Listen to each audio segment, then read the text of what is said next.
तो मैं योगेश कुमार एक बार फिर स्वागत करता हूँ मेरे यूट्यूब चैनल पे।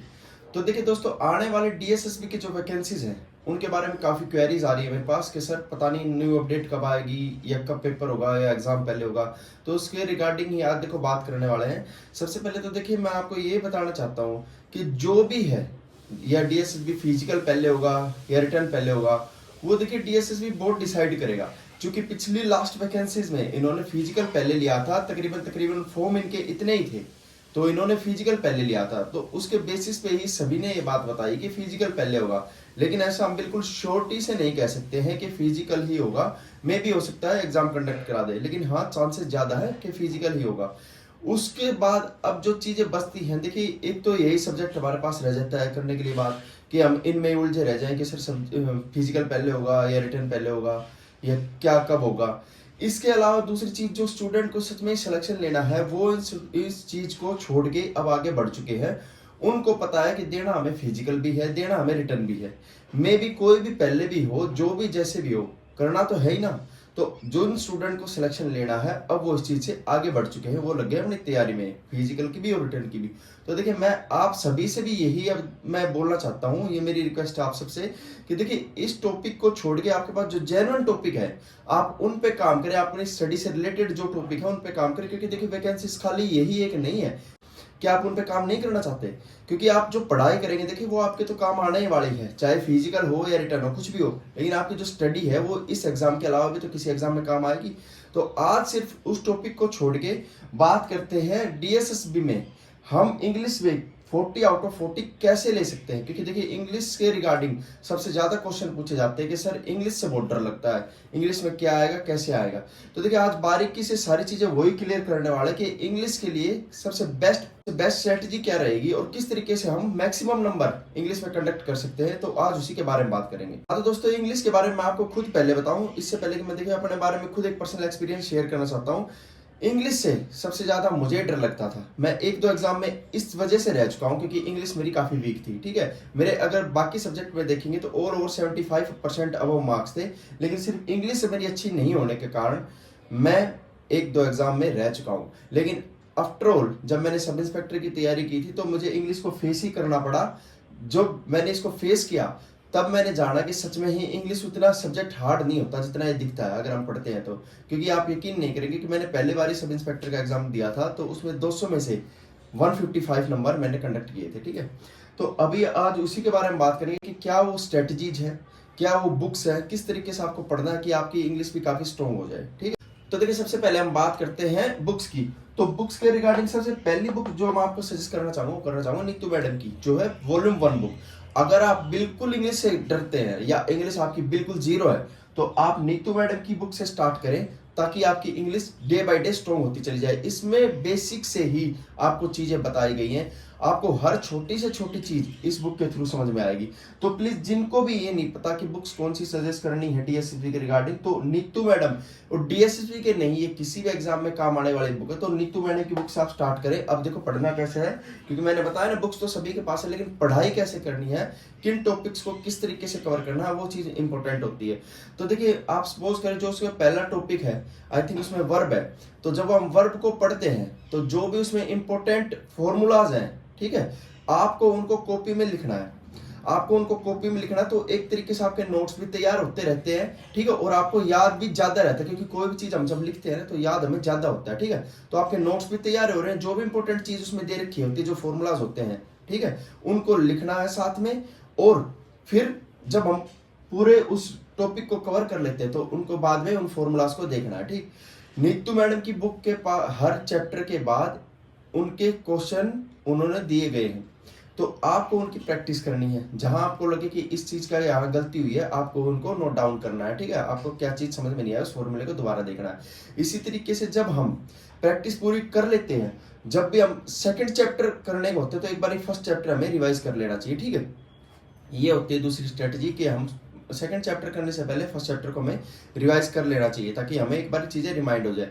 तो जिस तरीके से हम इस तरीके से अगर चीजें अपनाते चलेंगे, आप जब एक बार इस बुक को पूरा पढ़ लेंगे, उसके बाद जब दोबारा इसको रीड करेंगे तो आप देखेंगे कि आपको चीजें ज्यादा पता है पहले के मुताबिक, यानी कि आप लगभग 50% से ज्यादा चीजें आप ये को याद हो जाएगी कि इस फॉर्मूले से ये होना था, इस वजह से मेरा आंसर ये गलत हुआ है। तो यानी कि टॉपिक वाइज करते चले और बुक को फिर दोबारा रिवाइज भी करें, ठीक है। जितने टाइम आप रिवाइज करेंगे कुछ ना कुछ आपको नया सीखने को मिलेगा।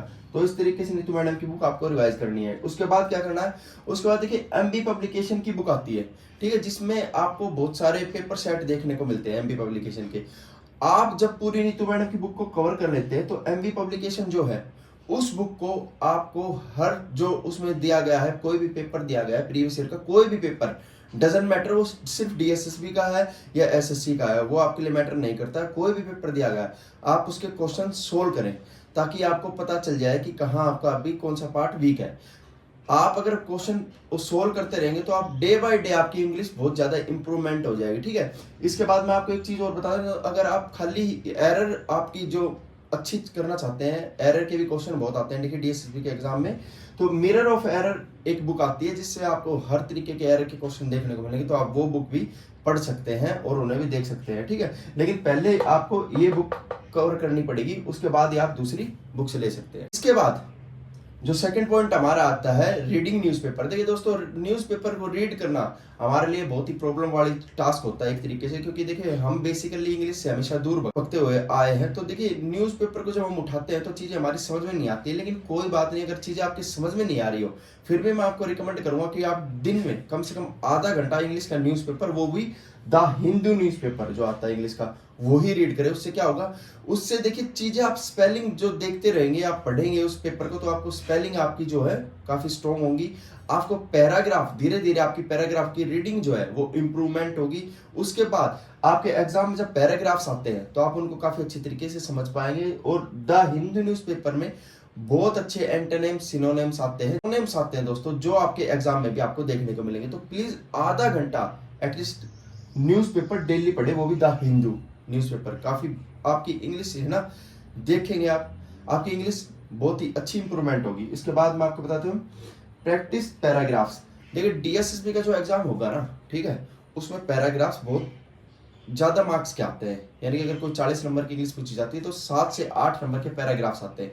तो पैराग्राफ्स को आपको अच्छी तरीके से सोल्व करने के लिए क्या करना होगा, आपको इंग्लिश रीड करनी पड़ेगी। इसलिए मैं आपको बोल रहा था हिंदी न्यूज़पेपर आपको पढ़ना पड़ेगा। उसके बाद पैराग्राफ, हर कोई भी आप जैसे भी कोई भी प्रीवियस ईयर पेपर सेट उठाते हैं उसके पैराग्राफ्स को काफी अच्छी तरीके से रीड करके सोल्व करें, ठीक, ताकि आपके आने वाले जो डीएसएसबी का एग्जाम है उसमें काफी अच्छे मार्क्स कंडक्ट हो सके। तो पैराग्राफ्स को भी आपको नेग्लिजेंसी नहीं करनी है बिल्कुल भी, बहुत अच्छी तरीके से पैराग्राफ्स को भी पढ़ना है।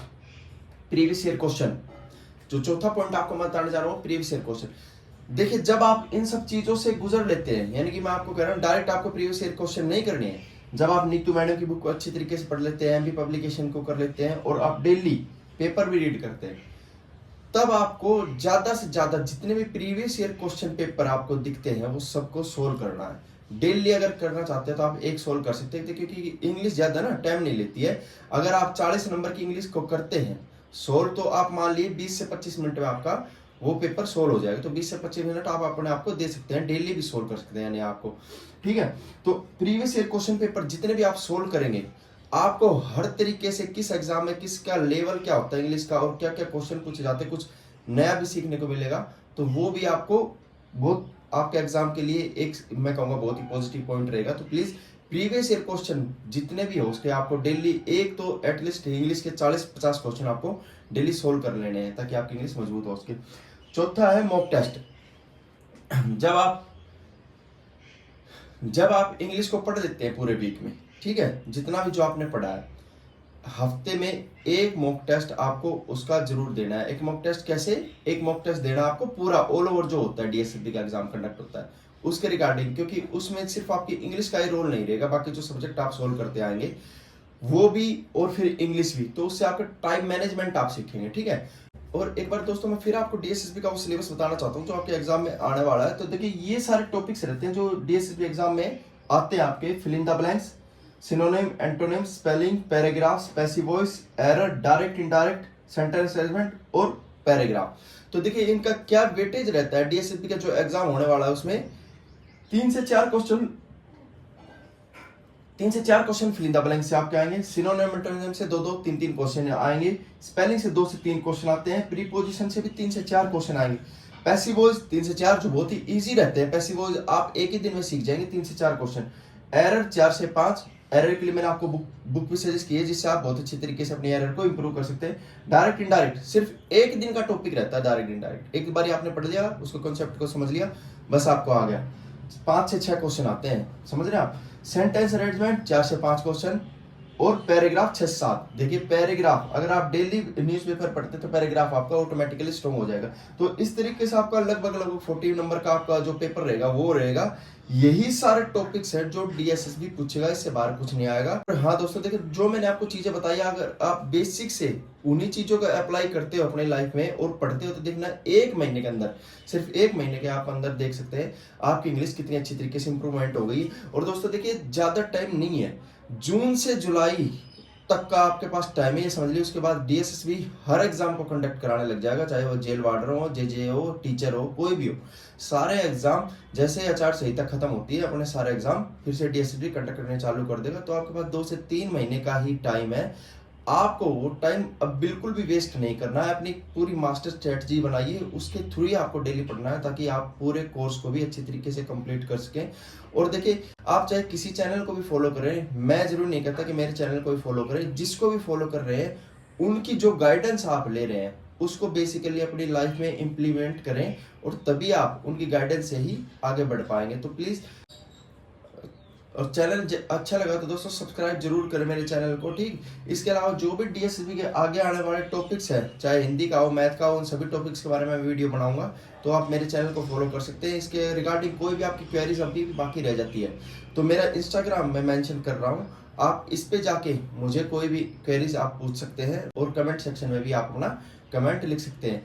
तो आप, क्योंकि दोस्तों देखिए बहुत ही कम टाइम आपके पास बचा है, इसमें आप अच्छे तरीके से अपनी मास्टर स्ट्रेटजीज को अप्लाई करके अपनी लाइफ में अपनी ज़िंदगी का जो गोल है उसे आप पूरा कर सकते हैं। तो जाइए, अब भी कोई क्वेरीज रहती तो आप मुझे पूछ ही सकते हैं, बाकी करते रहे तैयारी, क्योंकि अब की बारी आपकी बारी।